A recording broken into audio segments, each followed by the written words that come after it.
திருவாரூரில் நடைபெறவுள்ள உலக புகழ்பெற்ற ஆழித்தேரோட்டத்தினை முன்னிட்டு தியாகராஜ சுவாமி திருக்கோவிலில் இன்று கொடியேற்றம் நடைபெற்றது. பக்தர்கள் கலந்து கொண்டு சுவாமி தரிசனம் செய்தனர். திருவாரூரில் உலக புகழ்பெற்ற தியாகராஜ சுவாமி திருக்கோவிலின் ஆழித்தேரோட்டம் அடுத்த மாதம் 7ஆம் தேதி ஆயில்ய நட்சத்திரத்தில் நடைபெறுகிறது.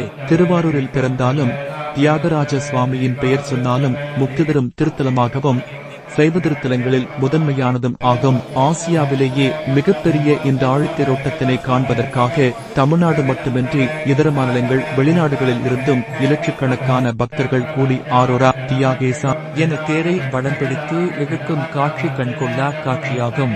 தியாகராஜருக்கு உகந்த நட்சத்திரமான ஆயில்ய நட்சத்திரத்தில் ஆழித்தேரோட்டம் நடைபெறுகிறது.